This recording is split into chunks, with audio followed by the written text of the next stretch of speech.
J'aimerais vous parler d'un sujet pour peut-être définir un vocabulaire que tout le monde utilise aujourd'hui, c'est la mode, hein. C'est la mode des conseillers, des coachs, des consultants, des mentors. Moi-même, je me définis comme mentor et conseiller d'affaires.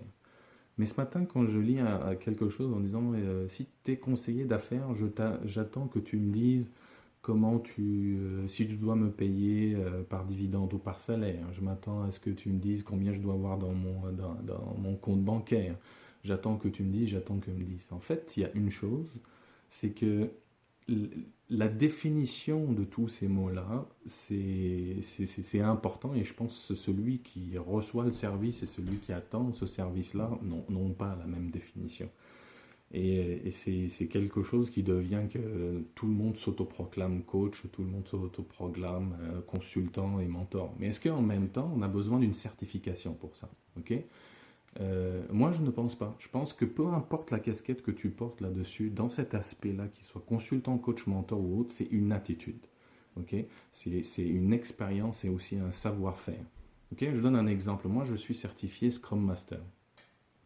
Je fais cette certification il y a beaucoup d'années. Mais avant que je me certifie, j'ai fait de l'agilité pendant 2 ans. Ok. J'ai 2 ans d'expérience. Donc, je me suis retrouvé un week-end de certification de Scrum Master. Et ce week-end-là, il y a des gens qui venaient pour la première fois et qui sont sortis au même niveau de certification que moi.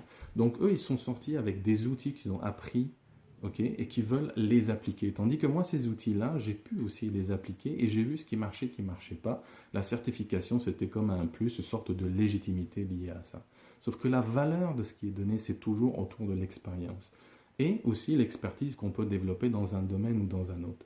Donc quand je lis que conseiller d'affaires, il doit aider l'entrepreneur ou le chef d'entreprise à savoir combien il doit avoir dans sa banque, s'il doit se payer en dividende ou autre, c'est pas un conseiller d'affaires dont on a besoin. C'est que parfois je me dis, bah, si le chef d'entreprise ne connaît pas ces aspects-là ou sa façon de faire, c'est qu'il y a peut-être un problème.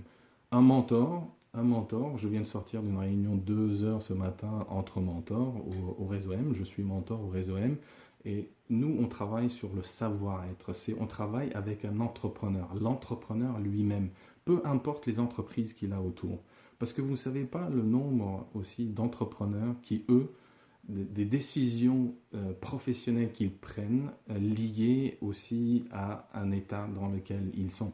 Et ça, c'est important et qu'on néglige beaucoup. Donc, un mentor, c'est quelqu'un qui a de l'expérience dans les affaires, de l'expérience dans la vie. Il peut être spécialiste d'un domaine par rapport à un autre, mais il donne de son temps gratuitement pour le faire.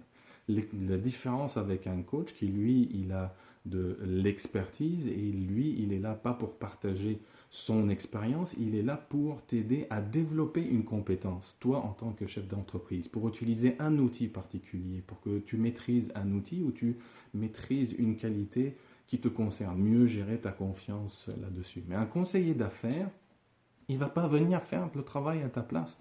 Donc il ne va pas venir te dire ah paye-toi ça ou ceci, mais il s'entoure avec des experts qui font de l'optimisation financière, de l'optimisation fiscale, un comptable ou d'autres. Mais un conseiller ici, il va venir avec son expertise et son expérience et il va te donner un conseil basé sur ça pour que toi, en tant que chef d'entreprise, tu puisses prendre une décision. Oui, il y en a beaucoup qui se le proclament. Oui, il y en a même qui ont été employés toute leur vie, ont monté une entreprise du jour au lendemain pour devenir coach de comment créer son entreprise. Il y en a plein qui sont comme ça. Ok.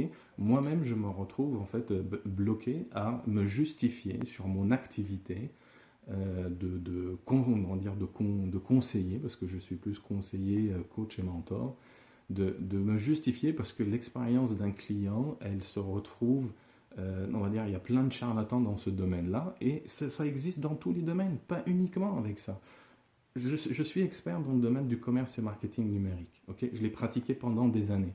Le nombre de fois où je rencontre des clients qui ont rencontré des conseillers, moi, une entreprise par exemple à Québec, propose des services pour de développement commerce international, mais elle n'a jamais fait de projet au-delà juste du Québec. Je ne sais pas comment aussi on peut se vendre à l'international et vendre qu'on peut être expert. Donc c'est pas juste un individu ou un coach, c'est aussi des agences qui sont comme ça, qui vendent aussi des produits, des services qui ne les maîtrisent pas. ou qui n'ont pas cette expérience-là. Est-ce que c'est bien ou c'est pas bien?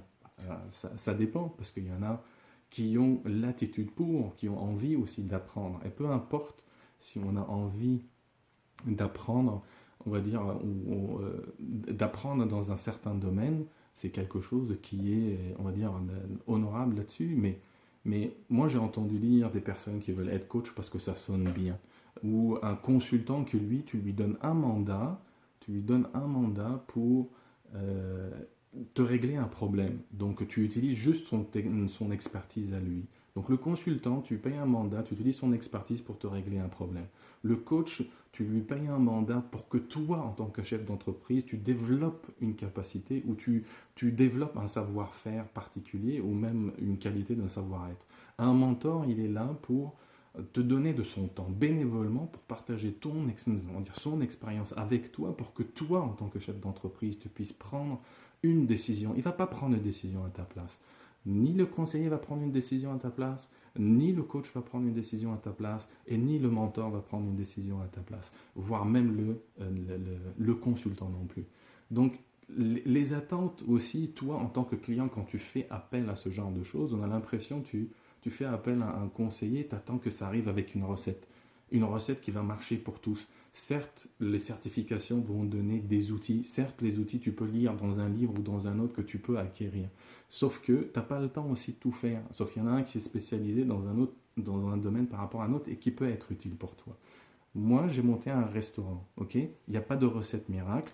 Quand j'ai fait mes recettes de salade, je fais le taboulé libanais. Il y a persil, oignon, tomate, citron, ok?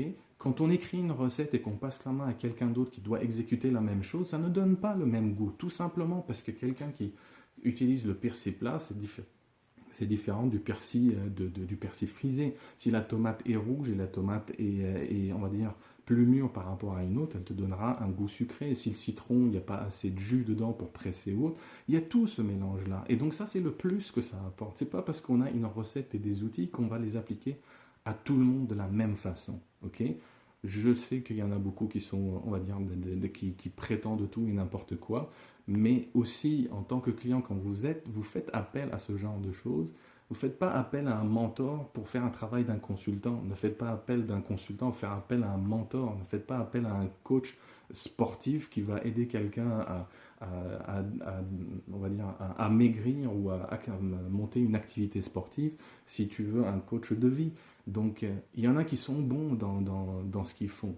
Il y en a qui sont, on va dire, qui peuvent vous apporter beaucoup. Donc, à un moment donné, utilisons tous on va dire les bons termes. Soyez synchro avec on va dire les définitions. Moi, quand je vais travailler avec quelqu'un, ma première rencontre en tant que coach, je vais m'assurer, est-ce que c'est quoi le coaching, c'est quoi les attentes, et le nombre de personnes que je rencontre qui s'attendent à ce que je vienne faire leur travail. Il faut faire le travail à leur place. Donc, ils attendent toujours dire le comment. C'est pas le comment aussi, c'est aussi le pourquoi, savoir-être. Et moi, je travaille beaucoup avec l'humain. Et je préfère travailler peut-être avec 5, 6 ou 10 clients max. On préfère plutôt 5 que 10. Mais au moins, je sais que je travaille avec des gens qui ont qualité. Et c'est des gens qui ont demandé et qui savent la valeur que je leur apporte. Donc voilà, je voulais partager ça avec vous. Je sais pas, ça dure de presque 9 minutes. Je vais le partager comme ça en brut. Mais s'il vous plaît, pour tous ceux qui utilisent ces termes-là, il y a vraiment des différences là-dessus. Mentor, coach, consultant, conseiller. Un conseiller ou consultant, coach, mentor, je l'ai dit, il y a 4 mots. Ce sont 4 mots qui définissent 4 choses différentes. Ok? Il y a des points communs. Je vous souhaite une très belle journée là-dessus. Je ne sais pas si c'est utile, je ne veux même pas regarder ce que j'ai dit avant, mais je vais partager comme ça. Si vous avez envie de discuter là-dessus, je voulais écrire un article, mais je pense que je l'ai tout mis en vidéo. J'écrirai peut-être un article pour faire la différence un peu de ces termes-là et vous expliquer ce que moi je fais exactement. Donc sur ce, bonne semaine à tous et voici mon petit coup de gueule de vendredi.